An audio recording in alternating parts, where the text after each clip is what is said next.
अपार गुण के गुरु रहे, अगुरु गंध अनगार।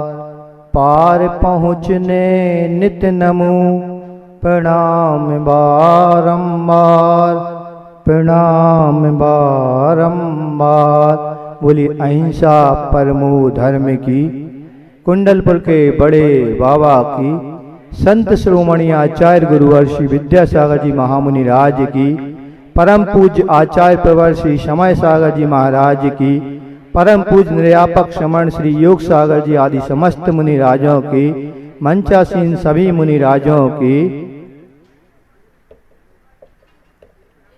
परम पूज्य मुनि श्री निर्यामक सागर जी महाराज की, समस्त मुनि संघ की जय।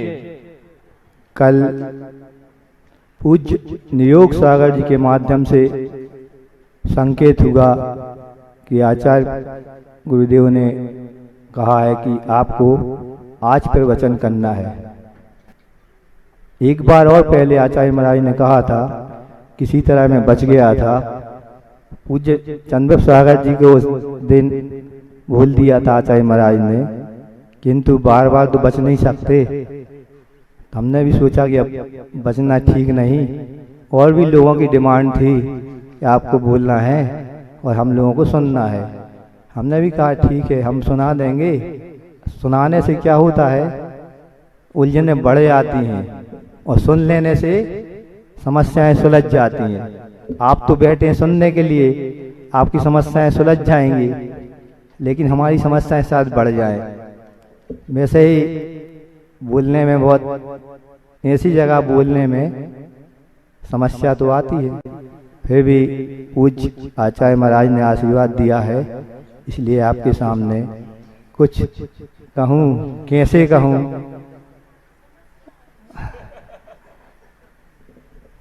मन रीता है सजल नयन है, मन रीता है सजल नयन है, श्रद्धा के बस चंद समन है। अर्पण करता हूँ स्वीकारो, नम्र भाव से तुम्हें नमन है। ऐसे आचार्य गुरुवर को याद करते हुए उन्हीं की कुछ घटनाएं, कुछ संस्मरण जो स्मृति में है, आपके सामने रख रहा हूँ।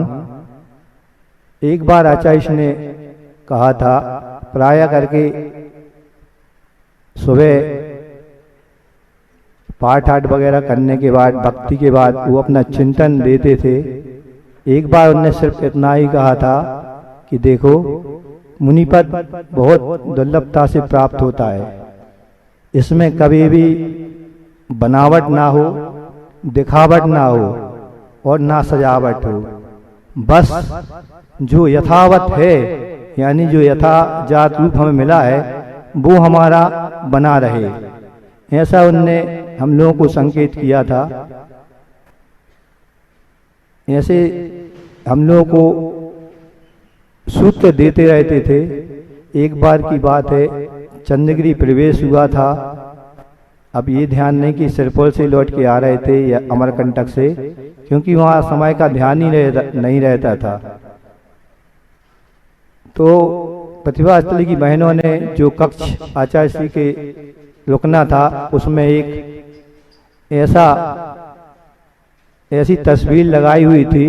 एक चक्र में एक वृक्ष बना हुआ था, कल्प वृक्ष था, बहुत सुंदर, वो कैटला कहलाता है। वृक्ष ऐसा बना था, साक्षात लगता था कि बाहर उभार करके बनाया गया है। और उसमें वृक्ष के नीचे सामने की ओर आचार्य श्री का आशीर्वाद देता हुआ हाथ ऐसा बना हुआ था। उसमें से किरणें निकल रही थी, और नीचे उसी में एक आधे हिस्से में मिट्टी भरी हुई थी। उस मिट्टी में जितने भी आचार्य श्री के प्रकल्प चल रहे थे, वो छोटे छोटे उसमें बने हुए थे। आप लोग देख लेना, कभी जाओ वहाँ, वो शायद अभी वहाँ पे रखा हुआ है। तो आचार्य श्री पहुँचे। आचार्य श्री ने बहुत गौर से उसको देखा, कुछ नहीं कहा। कुछ दिन के बाद आचार्य श्री बैठे हुए थे, मैं भी था वहाँ पे। आचार्य श्री उसको गौर से देख रहे थे। एकाएक उनने पूछा, ये गिर तो नहीं जाएगा?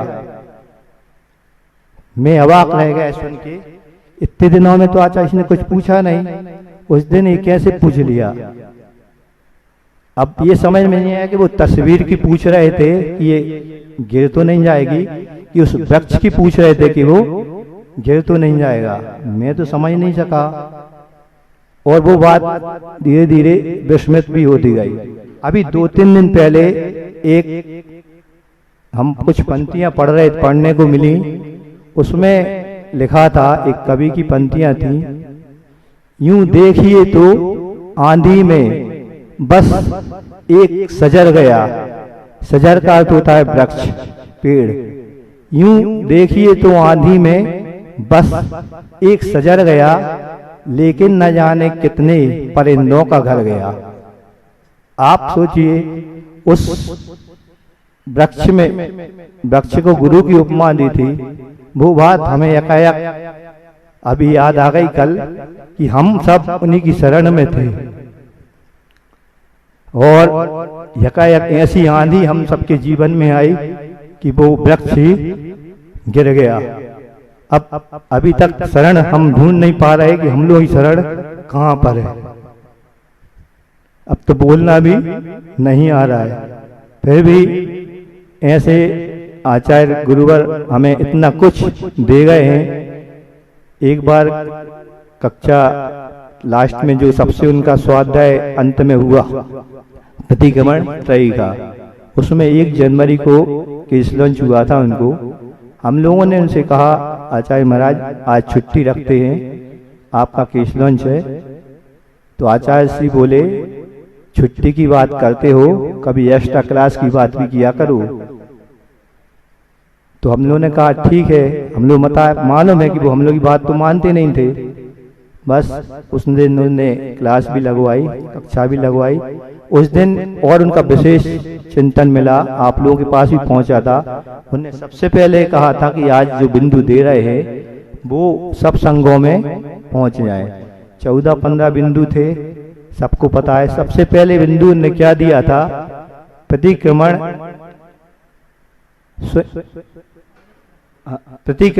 आलोचना, निंदा, घृणा ये स्वयं की होती है, दूसरों के लिए नहीं। ये सूत्र इनका इतना मार्मिक था कि वो ग्रंथ भी चल रहा था, हम लोग निंदा आलोचना करने में लगे रहते हैं, जबकि महाविधि होने के बाद या व्रत लेने के बाद भी इन चीजों को स्वयं की करना चाहिए। हम देख रहे हैं कई दिनों से ऐसे ऐसे प्रकरण, आचार्य श्री भी उससे दुखित थे, हमेशा कहते रहते थे कि व्रत लेने के बाद आर्त रौद्र ध्यान में हमें नहीं पढ़ना चाहिए। धर्म ध्यान इतना अच्छा पद मिला, दुर्लभता से ये पर्याय प्राप्त हुई है, इसी में प्राय करके हमें लग जाना चाहिए, बाकी सबको गौण कर देना चाहिए। ऐसे ही एक बार भैया वृत्ति कर रहे थे, शाम का वक्त था, थोड़ी सी सिर पूछा, जैसी आपका सिर की वैयक्ति कर दूं, कुछ लगा दूं, तो वो कहते नहीं थे, वो कहते थे देख लो क्या उचित है। अब हम लोग समझ नहीं पाते थे क्या लगा दें, तो हम भी दोनों चीज एक बार कह देते थे, अच्छा ऐसी घी है, घी लगा दे रहे, तो वे कहते यदि उनको नहीं लगवाना होता तो कहते थे घी का मौसम है क्या अभी, तो हम लोग फिर तेल लगा देते थे। इस प्रकार वैयक्ति करते करते एक बार पूछ लिया मैंने, आचार्य महाराज आपको इतनी पीड़ा हो रही है, अभी ऐसा रोग हो गया है, ये थोड़ी सी पीड़ा हम लोगों को मिल जाती। तो आचार्य जी बोले ये हमारी वसीयत है, पूर्व में जो लेखा जोखा हमने किया था, जो हमने संग्रह किया था, ऐसे कर्मों का बंध किया था, ये उन सब का लेखा जोखा है जो इस भाव में उदय में आ रहा है, और ये स्वयं के किए हैं। उनका एक सूत्र रहता था विपाक विचय धर्म ज्ञान, वो एक स्वर्ण सूत्र कहलाता था। वो हमेशा इसी की चर्चा करते रहते थे, वो पर को कभी दोषी नहीं ठहराते थे, जो कुछ किया है वो अपना किया हुआ है और हमें इसको भोगना पड़ेगा। तो हमने कहा उनसे कि इतनी तपस्या 50-55 वर्षों की तपस्या हो गई है, फिर भी ये कर्म कैसे उदय में आ रहे हैं। तो उनने कहा तीर्थंकरों को भी कर्म नहीं छोड़ते, फिर तो हम तो मामूली से मुनिराज हैं, हम तो मामूली से मुनिराज हैं और कर्म आएंगे अपना कार्य करेंगे। शरीर अपना काम करता है, हमें अपना कार्य करना है। ये उनके वचन थे। फिर बोले ये महिमा दिगंबरत्व की है कि इसे इतनी पीड़ा में भी हम इसे सहन कर पा रहे हैं। एक शब्द आता है, वो उस समय प्रतिकरण में निकला था, धैर्य। धैर्य शब्द की उसमें टीका की थी, निर्विकल्प तत्वात्। एक रात को वो उसी का बार बार उच्चारण कर रहे थे। हमने कहा आज ये शब्द निकला है, आज ही रात में आचार्य जी बार बार इसके उच्चारण उनके मुंह से निकल रहा था, जैसे उसको बार बार वो अपने उसमें ला रहे स्मृति में।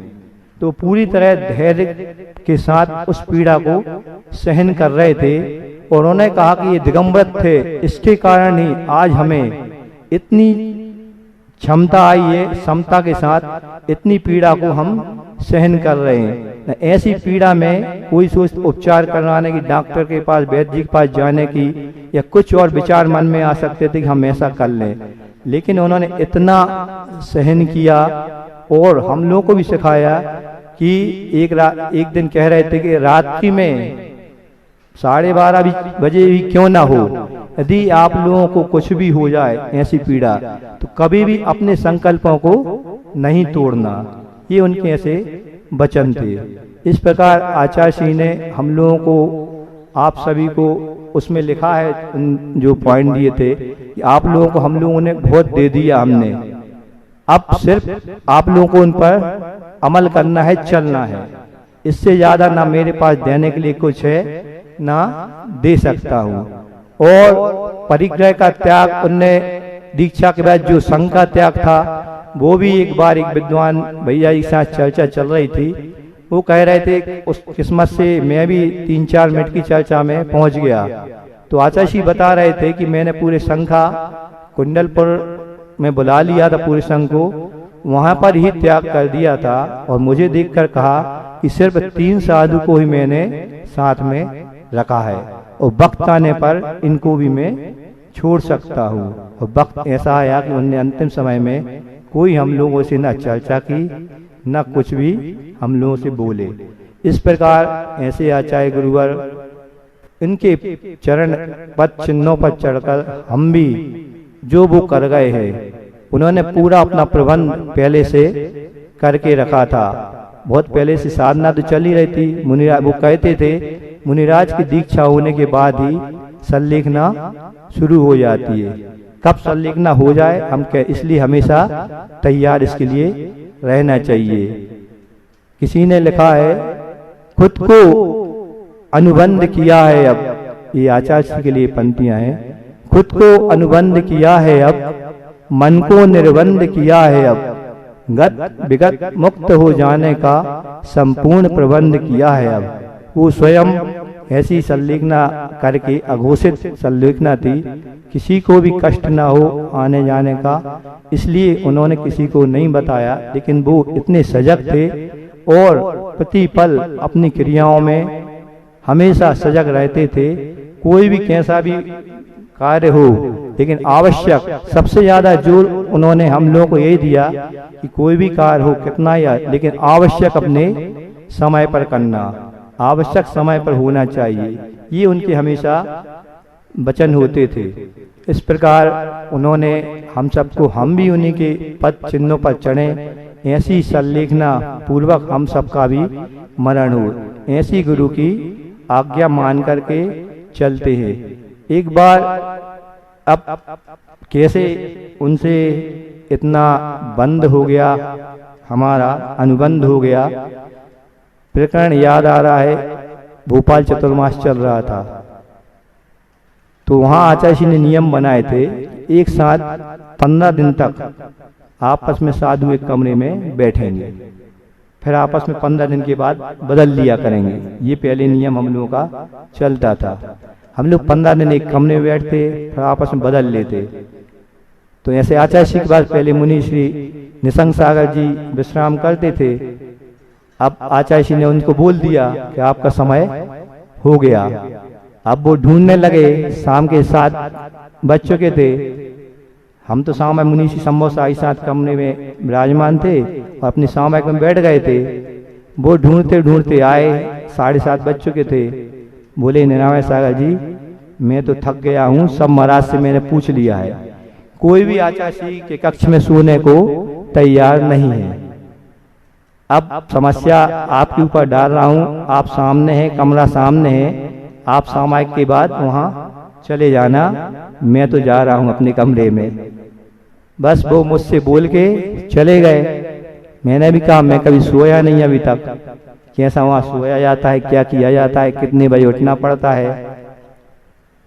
कुछ नहीं, 9 बजे सामयिक करके उठा, मैं गया तो आचार्य जी बैठे थे। कुछ नहीं, मैं भी जाके धीरे से दरवाजे खोल के बैठ गया। अब वो कमरा ऐसा था कि बाहर से रोशनी आती थी, कांच वाला कमरा था, वहाँ काम चलता रहता था मंदिर का, बस रोशनी आती रहती थी। अब मैंने कहा नींद तो आ रही है, क्या करें, आचार्य महाराज बैठे हैं, अभी लेट भी नहीं सकते। बस कुछ ऐसा हुआ, 9:30 के लगभग आचार्य महाराज लेट गए, विश्राम करने लगे। मैंने कहा चलो अच्छा है, मैं भी लेट गया। अब सुबह जब उठा तो आचार्य श्री बैठे हुए थे, मैं भी अपने समय से उठा, प्रतिक्रमण किया, सामयिक की, आचार्य श्री ने पाठ शुरू कर दिए, मैं भी उनके साथ पढ़ने लगा। सब कार्य पूरा हो गया, आवर्त की आचार्य श्री ने पर गौर से देखा तो बोले कौन, निरामय? मैंने कहा जी आचार्य श्री। बोले इधर आओ। पास में बुलाया और समझाया कि देखो, जहाँ सामयिक करना हो, जहाँ विश्राम करना हो, वहाँ पर ही सामयिकपन को करना चाहिए। पहले से ही पाटे वगैरह परिमार्जन करके लगा लेना चाहिए। तो मैंने कहा आचार्य महाराज, मुझे मालूम नहीं था कि मुझे यहाँ विश्राम करना है, मुझे बाद में खबर मिली कि आपको आचार्य कक्ष में आज विश्राम करना है, आगे से ऐसी गलती नहीं होगी। उनने फिर बताया कैसे विश्राम करना चाहिए, किस करवट कैसे ले, पूरी उस समय 10 मिनट की उन्होंने हमारी क्लास ले ली। मैं भी इस पर ठीक, अब 15 दिन होने को थे, निकल गए। मैंने कहा भाई मैं भी पूछ लूँ कौन महाराज का नंबर है सोने का। कुछ महाराज से पूछा, किसी ने हाँ नहीं की। मैं भी शांत हो गया। अब मैंने कहा जब आचार्य श्री मना कर देंगे तो अपन भी आ जाएंगे। हुआ या कि आचार्य श्री ने मना ही नहीं किया। 1 महीना हो गया, 1 महीने के बाद वहां से बिहार हो गया। बिहार के बाद हम भी फ्री, वो भी फ्री। फिर ऐसे पहली बार का अनुभव रहा कि कैसे वहां पे क्यों हर चीज बिल्कुल सतर्कता से करना पड़ती है। उस समय से जो नंबर लगा, फिर तो कभी ऐसी समस्या नहीं आई कि वहाँ सोने में कभी दिक्कत आई हो, डर लगा हो। फिर तो जब भी कोई कहता तो हम भी हाँ कह देते सीधे। फिर रेवती रेंज में संघ का जाना हुआ, थोड़े से महाराज बचे। फिर आचार्य ने स्वयं ही कह दिया कि आपको सोना है कक्ष में। हमें पूज्य निरुक्त सागर जी से बोल दिया कि आप दोनों को सोना है। जो कल चर्चा महाराज श्री के मुखार उनसे सुनी थी, वो ऐसे धीरे धीरे और संग कम होता गया। पहले 8 थे, 12 थे, फिर 8, फिर 4, फिर आखिरी में 3 ही महाराज हम लोग रहे। फिर ऐसा हुआ एक दिन सिरपुर में आचार्य महाराज वहां पर लेखन कर रहे थे, छत्र चूड़ामणि का हिंदी अनुवाद कर रहे थे। बहुत प्रशस्तता थी वहां पर। तो रात में उनको 10, साढ़े 10 ऐसे बैठे रहते थे, चिंतन करते रहते थे। एक दिन क्या हुआ कि मेरे दांत में बहुत तेज दर्द हुआ, तो मैं उस दिन वहां पे विश्राम करने के लिए नहीं गया। वहां पर मुनि श्री प्रसाद सागर जी सो गए। अब वो भी गए तो आचार्य महाराज बैठे थे।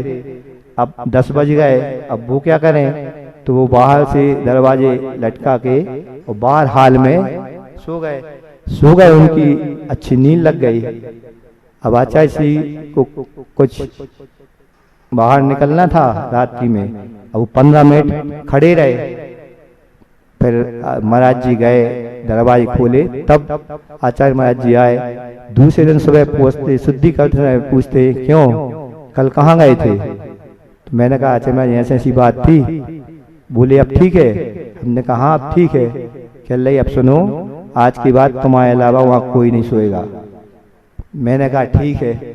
उसके बाद से सोना हुआ, फिर कभी भी ना उनने मना किया ना मैंने मना किया। फिर चंद्रगिरी आना हुआ, चंद्रगिरी में स्वास्थ्य उनका गड़बड़ हुआ। अब 6:30 पौने 7 बजे प्रतिदिन जाना होता था। उस समय की जो विशुद्धि रहती थी, उसका पहले तो ज्यादा समय ऐसा लगता था कि पूरा पैक रहता था वहां पे। आचार्य महाराज को थोड़ी ठंड ज्यादा लगती थी उस समय, शीत का प्रकोप भी ज्यादा था, तो ऐसा लगता कि यहाँ गर्मी लगेगी। लेकिन जब वहां बैठते थे तो मालूम नहीं कि 12-13 घंटे की रात कब गुजर जाती थी। इतनी विशुद्धि बढ़ती थी, इतनी विशुद्धि बढ़ती थी, उसका वर्णन हम कर नहीं सकते। सिर्फ आचार्य श्री और मैं, और कोई इसके अलावा वहाँ रहता नहीं था। वैसे भी क्षेत्र में बहुत शांति थी। पूरी समय यही सोचता कि ऐसा कौन सा कार्य हुआ कि इतने नजदीक आचार्य श्री के पास आने का मौका मिला। ऐसा कौन सा, तो पहले इतना वो भी नहीं था, कोई चिंतन या स्वाध्याय भी विशेष होता नहीं था कि रात भर ऐसे चिंता कर सके। बस आचार्य श्री एक गाथा पढ़ते थे, विक्रम चरवस रन्ने थोबम जेवे माँ बहु चंपे दुख सैन जिये निद्रा। तो कहते निद्रा को जीतो। कई बार उन लोगों ने हमसे कहा, आचार्य श्री ने, और सभी लोगों से कहते कि अपन को निद्रा को जीतना है। अब उसका अभ्यास हम कर रहे थे, वो जीत, अब वहां नींद लगती ही नहीं थी, करें क्या? अब कोई ज्ञान हुए ऐसा तो अपन चिंतन भी कर लें, तो कुछ पुराने गीत वगैरह उन्हीं में चिंतन चला जाता था। अब इतनी बड़ी रात निकालना भी तो है।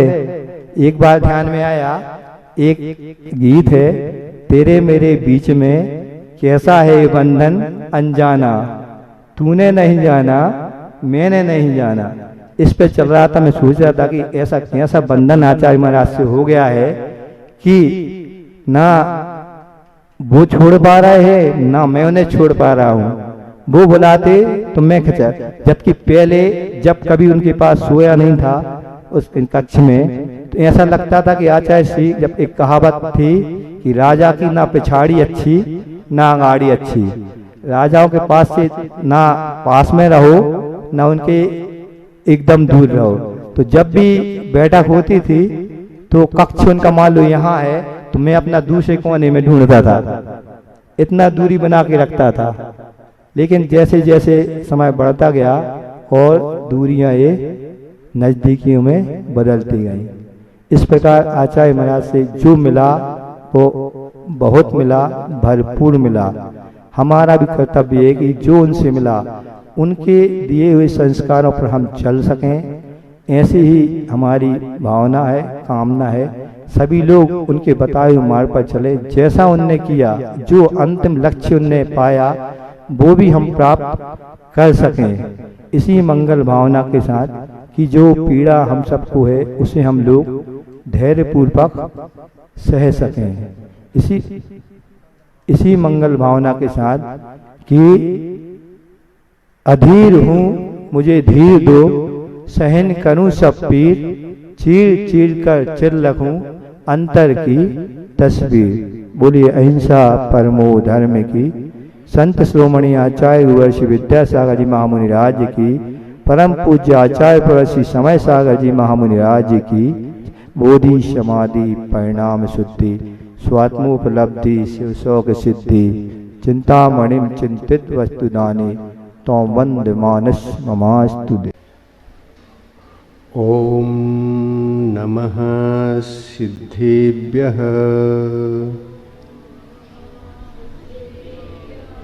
ओम नमः सिद्धेभ्यः। ओम नमः सिद्धेभ्यः।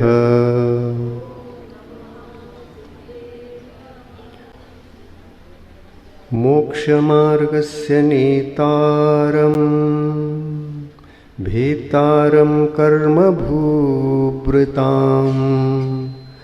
ज्ञातारं विश्वतत्त्वानां वन्दे तद्गुणलब्धये वन्दे तद्गुणलब्धये।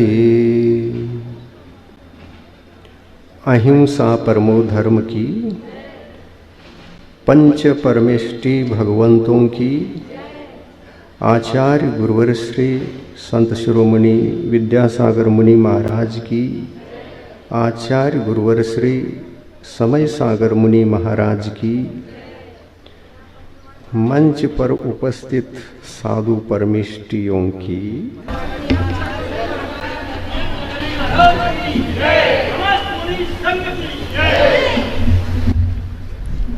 धर्मोपदेश के वचन सुनने को मिल रहे हैं। सौभाग्य है जो यहाँ जा रहे हैं, उनका सौभाग्य नहीं है। जो बैठे हैं उनका बड़ा सौभाग्य है। जा रहे हैं जाएं, बैठ रहे हैं बैठे, अपने अपने उपादान के अनुसार, भावों के अनुसार हमारे लिए आत्म कल्याण के वचन सुनने को मिलते। अपने भाग्य के द्वार को खोल करके बहुत अच्छी तरह से बैठें, शांति से सुने। संक्षिप्त प्रवचन है। आप क्या चाहते हैं ये मुझे पता चल रहा है, और मैं मेरी तरफ से ही जो उत्तर मिला उस पर भरोसा करके ये सही है, ऐसा भरोसा करके हम आपके लिए सुना रहे हैं। आप सुनने के लिए एकाग्र हो जाएं, बस इतना कार्य करें। एकाग्र रहोगे ना?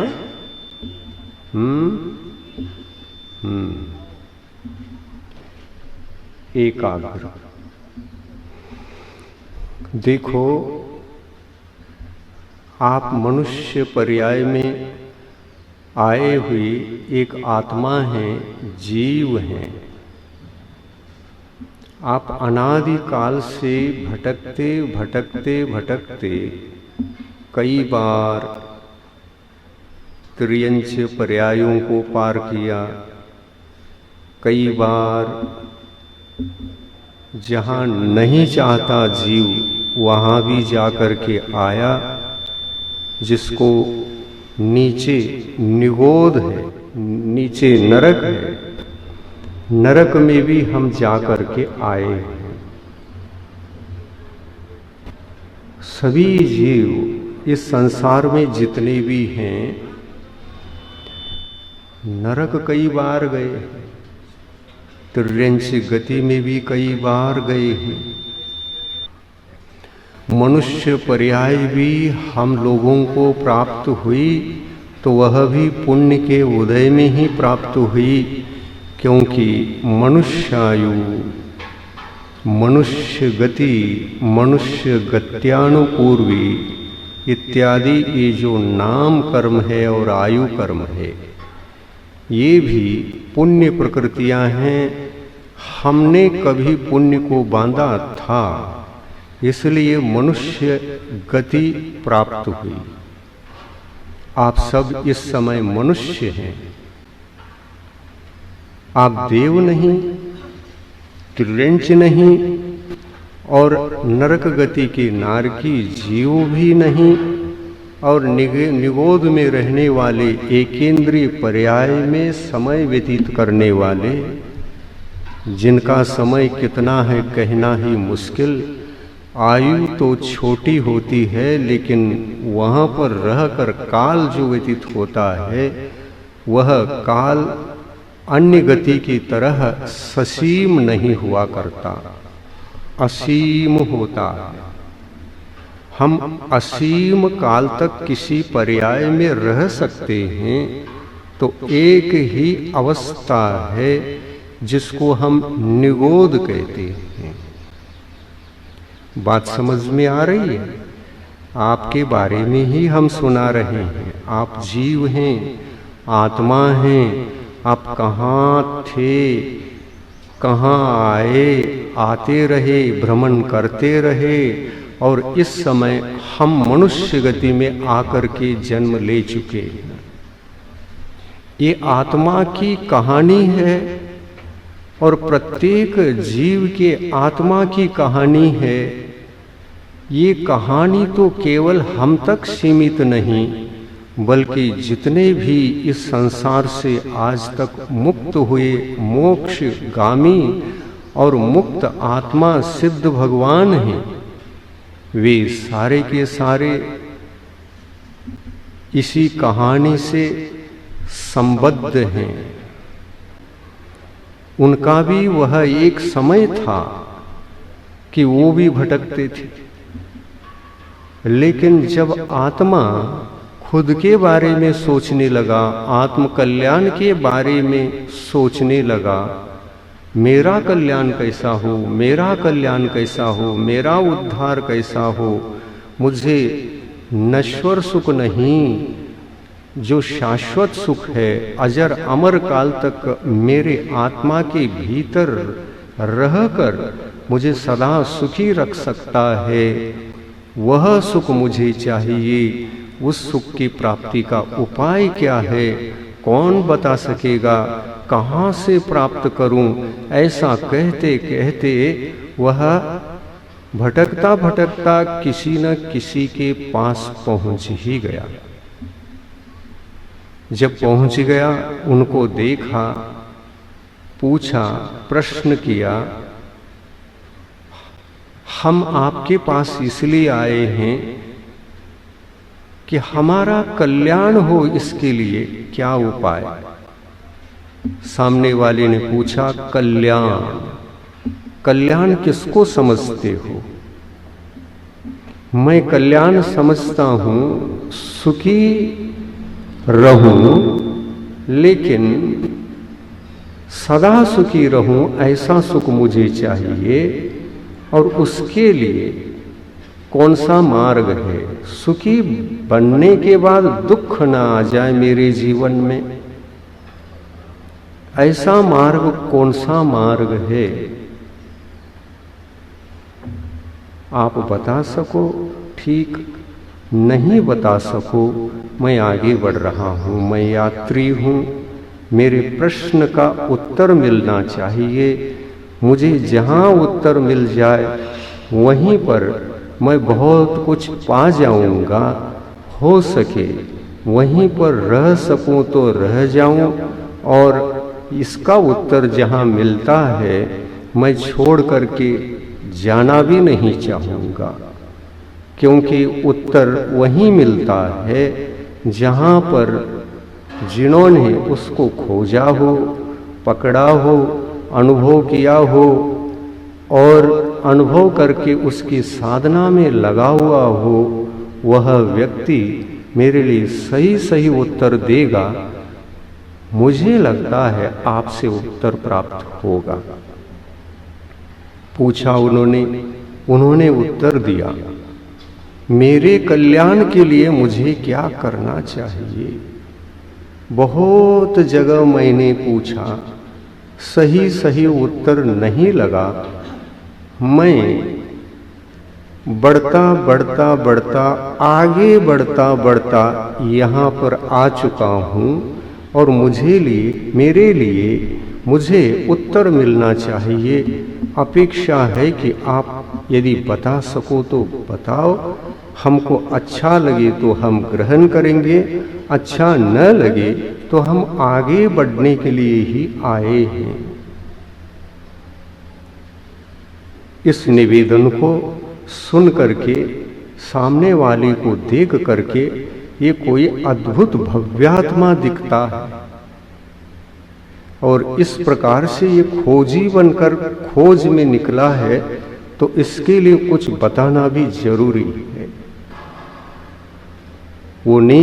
वे ये नहीं चाहते थे ये साधक यहीं रह जाए, वो चाहते थे प्रश्नकर्ता का प्रश्न मैं दे दूं और ये आगे बढ़ जाए तो अच्छा है।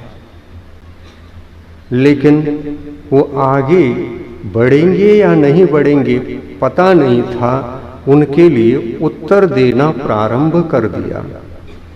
क्या उत्तर दिया, क्या दिया होगा?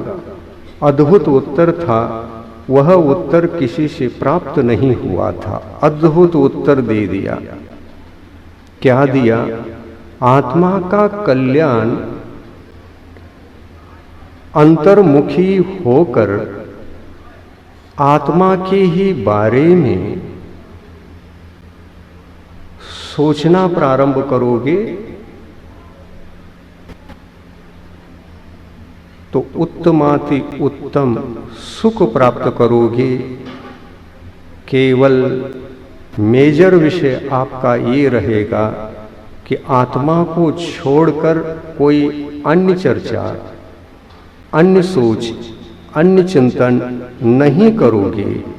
उसमें एकाग्रता को प्राप्त होकर के कुछ समय तक चिंतन का कार्य करोगे तो वह मार्ग जो मैं बता रहा हूँ वो कहीं बाहर नहीं है और किसी दूसरे के पास नहीं है, वह तो अपने खुद के ही पास है।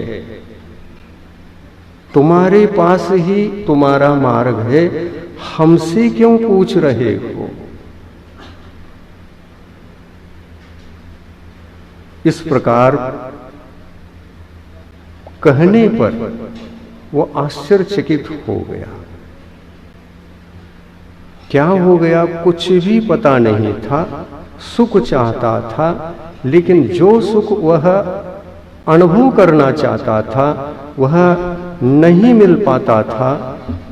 मार्ग तो बताते थे, उस मार्ग पर चलकर प्रैक्टिकली वो देख भी लेते थे, लेकिन प्रैक्टिकल देखने पर वहाँ उनको सुख भी प्राप्त होता था तो दुख की घड़ियां भी आती थी।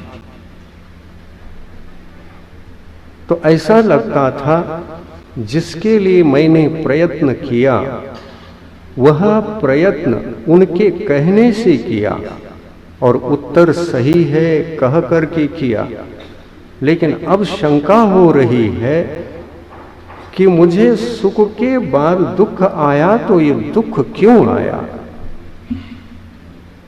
मुझे कुछ समझ में नहीं आ रहा है। मुझे शक हो रहा है शायद यह सुख शाश्वत नहीं है। शाश्वत सुख के पीछे दुख नहीं आता।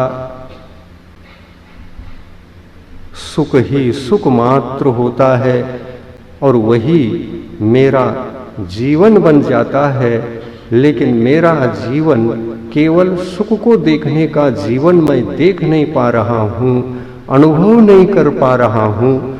तो कैसे कहूँ कि उन्होंने जो उत्तर दिया था और मैं जो साधना कर रहा हूँ उसके माध्यम से वह सुख मिला है, इसकी अनुभूति तक नहीं कर पा रहा हूँ, तो उत्तर शायद ठीक नहीं है।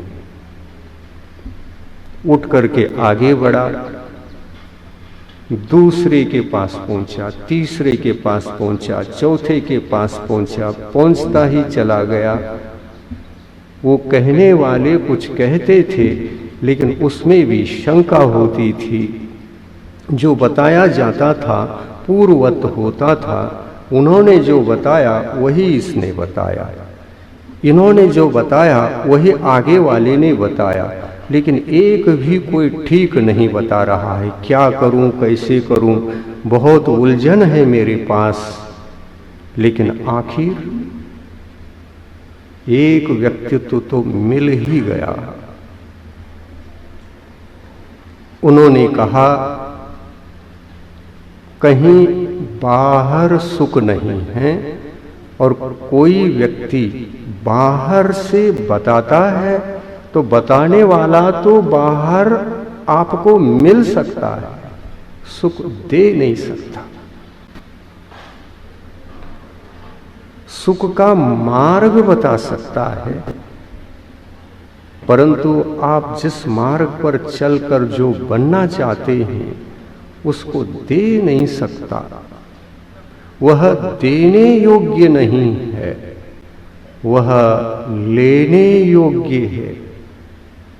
अरे तो देने योग्य नहीं है तो कोई बात नहीं, मैं लेने के लिए तो भटक रहा हूं, और आप मिल गए तो क्या आप बता सकते हो? तो उन्होंने कहा मैं बता सकता हूं। तो इतना सा और बता दो, क्या मैं शाश्वत सुखी उससे हो सकता हूं? हां, तुम शाश्वत सुखी हो सकते हो। तो बताओ, मैं आपको छोड़ करके नहीं जाऊंगा, मैं यहीं बैठूंगा, आपके सानिध्य में रहूंगा, मुझे ज्ञान देते रहना, और जैसे जैसे आप देते रहेंगे वैसे मैं चलूंगा, और चलते चलते मुझे कुछ उद्धार होना हो, कल्याण होना हो तो हो जाएगा, लेकिन आपको छोड़ करके मैं नहीं जाऊंगा। तो सामने वाले ने पूछा, मेरे को पकड़कर तुम कितने दिन बैठने वाले, ये बताओ। मेरे को पकड़कर तुम कब तक बैठने वाले हो? तो उन्होंने कहा, जिंदगी भर, क्योंकि आपने सच बताया, सही बताया, मैंने प्रयोग किया और शाश्वत सुख यहीं से मिलता है ये मुझे लगा, तो तुम गुरु बन जाओगे, मैं शिष्य बन जाऊंगा। गुरु को छोड़कर शिष्य कैसे जाने का भाव करेगा?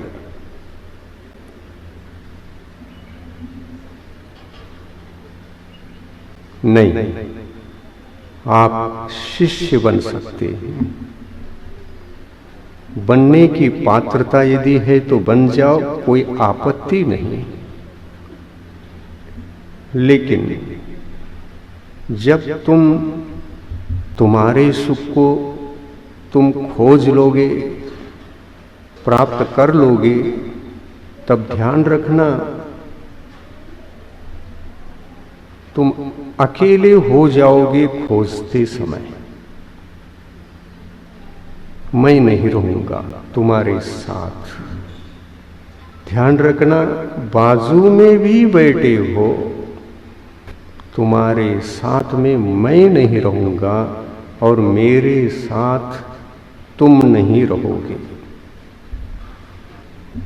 जीवन में कदाचित ऐसा भी होता है, हम मार्ग पर आते हैं, बहुत कुछ साधना कर लेते हैं, साधना की चोटी पर पहुंच सकते हैं, पहुंचते भी हैं, लेकिन घटना कभी ऐसी घट जाती है, सारा डह जाता है, सारा चला जाता है। कमाई बहुत हो गई थी, सब कमाई बह गई। पुनः मेहनत करो, खींचो, डोरी लाओ, छानो, समय पुनः उतना ही लगाओ जितना लगा चुके थे।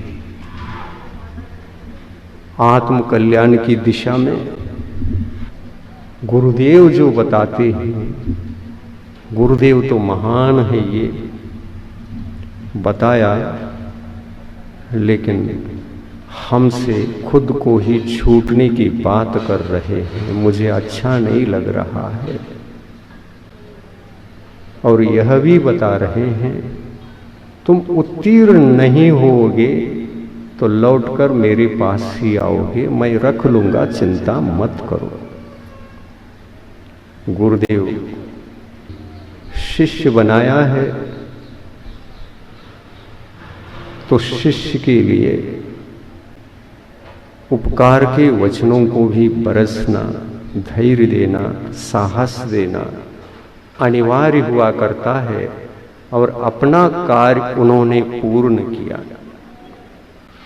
जाओ यही रास्ता है, लौटना नहीं, और लौट जाते समय तुम्हारे पास कोई नहीं रहेगा।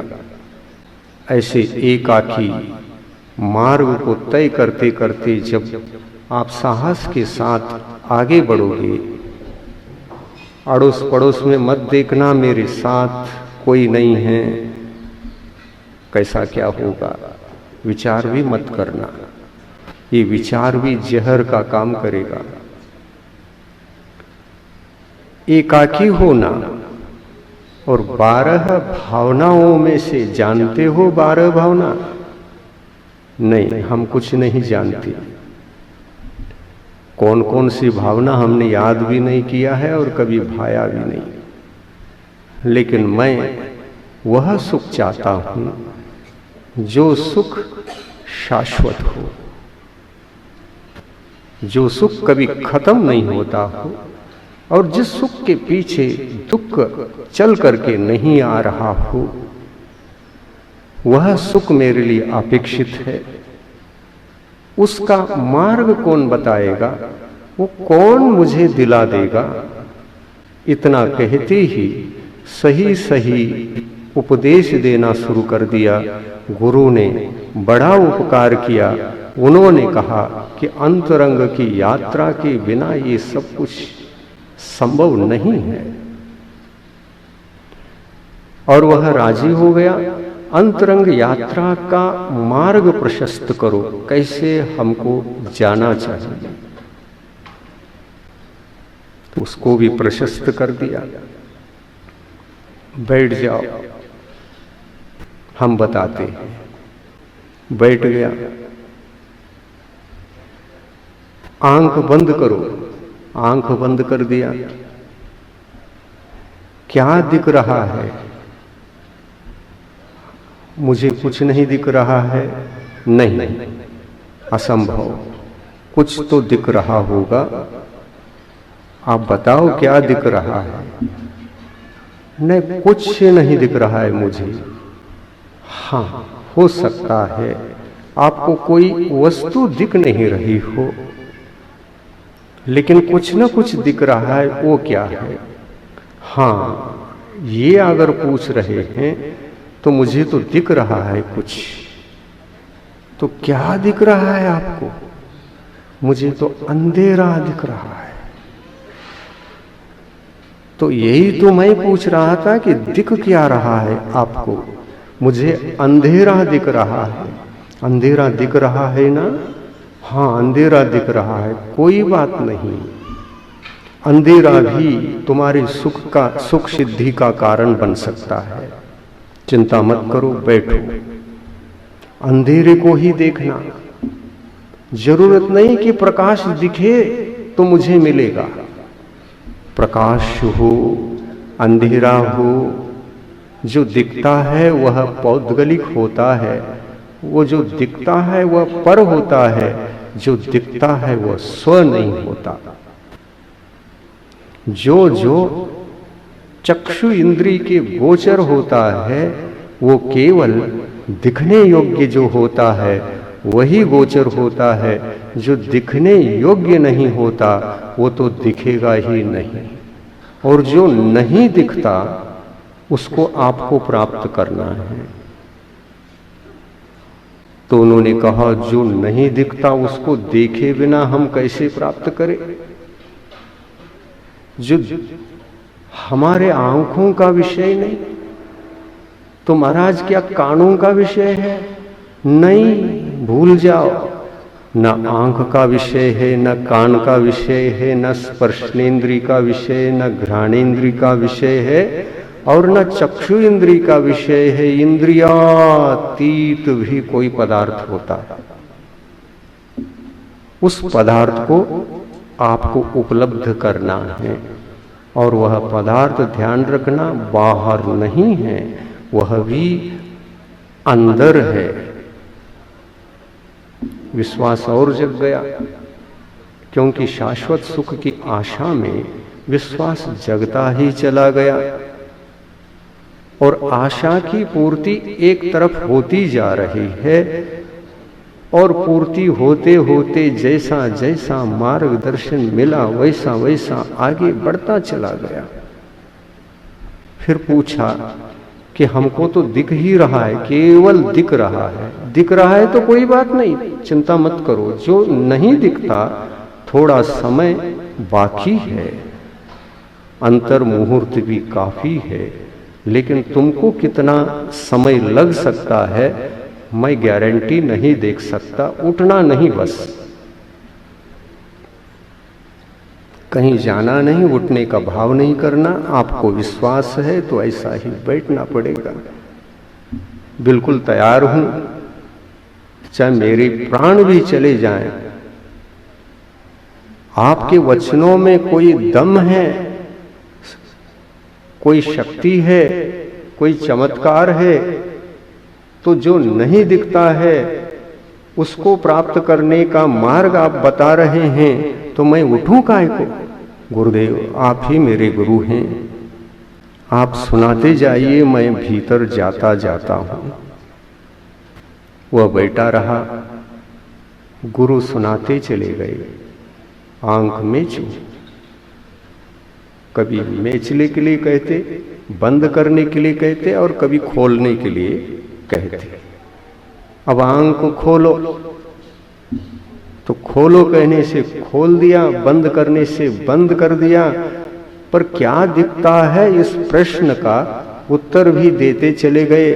दिख रहा था, कुछ न कुछ दिख रहा था, और दिखने वाली वस्तु वो मूर्त हुआ करती थी। अमूर्त तो देख नहीं सकते, इसलिए वो तो दिखने के योग्य नहीं था, तो दिखेगा भी कैसे? गुरु ने कहा तुम अमूर्त हो। तुम कौन हो? तुम अमूर्त हो। तुमको तुम दिखे, वह भी समय आ सकता है, देख सकते हो, लेकिन ध्यान रखो, आंखों का प्रयोग, कानों का प्रयोग, नासिका का प्रयोग करके तुम अपने आप को देखना चाहते हो, तो यह असंभव है। और यह असंभव भी संभव में ढलकर वह समय भी आ सकता है। अब आंखें खोलो, खोलो कहने से खोल दिया, आंखें खुल गई। अब क्या दिख रहा है? अब तो मुझे बहिर्जगत दिख रहा है। बहिर्जगत में क्या दिख रहा है? तो उन्होंने कहा ये सभी मंदिर दिख रहे हैं, पंडाल दिख रहा है, पंडाल में लगे वहां जो दिख रहे थे वहां पंडाल में नहीं थे, वो हम उदाहरण दे रहे। जो दिख रहा था उस सब का नाम ले लिया। बस जो दिखता है, जो दिख रहा है, उसके प्रति मोह ममता को त्यागना है। भगवान क्या त्यागना, ये तो मुझे समझ में नहीं आता। मोह ममता क्या होती है?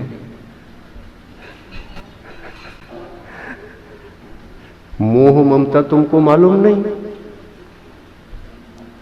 जो दिखता है उसके पीछे तुम नहीं भागते हो क्या? हाँ भगवान, ऐसा ही हुआ है अनादिकाल से।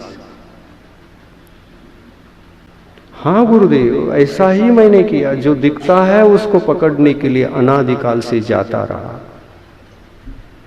तो गुरुदेव ने कहा जो दिखता है उसके पीछे नहीं भागना, जो नहीं दिखता है उसके पीछे चलना है, आपको देखने का प्रयास करना है। तो भगवान कैसे दिखेगा? कितनी देर बैठनी पड़ेगी? मैं समय को निश्चित करके तुमको बता नहीं सकूंगा, पर केवल तुम्हारे साथ मैं जो श्रम कर रहा हूं वो केवल उपदेश है। मैं गारंटी नहीं दे रहा हूं कि तुमको जहां बैठे हो वहीं सब कुछ दिख जाएगा। पर दिखेगा ये गारंटी है। पर तुमको दिखेगा या नहीं दिखेगा ये भी नहीं कह रहा हूं, लेकिन दिखेगा तो तुमको ही दिखेगा। अब न दिखे, कुछ समय पश्चात न दिखे, इस जन्म में न दिखे, अगले भव में न दिखे, पर किसी न किसी भव में तुमको दिखेगा। जो अमूर्त है उसको जानने का, देखने का प्रयास करो, दिखेगा। अनुभव गम्य है, दिखेगा। आत्मा दिखेगी, और आत्मा जैसे ही अन्य पदार्थ हैं, संसार में बहुत सारे पदार्थ हैं जिनको अमूर्त कहा जाता है। अधिक संख्या में तो जीव ही अमूर्त हैं, सभी जीव दिख जाएंगे।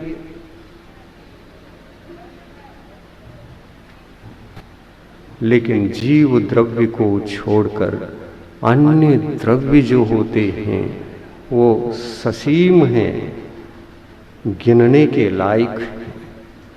वो ज्यादा नहीं है, अधिक संख्यक नहीं है। वो है भी तो कितने हैं?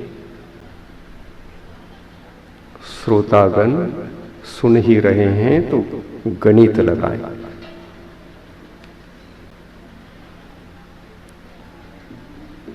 है एकाग्रता? नहीं दिखने योग्य अनंत हैं, अनंतानंत हैं, उनकी सीमा ही नहीं।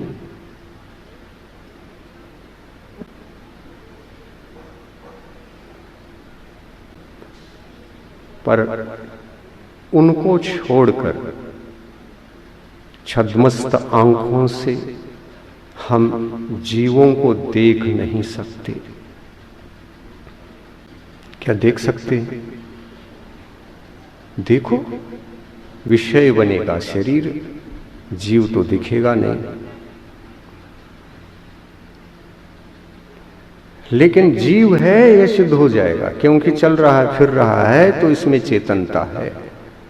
जीव है यह सिद्ध हो जाएगा।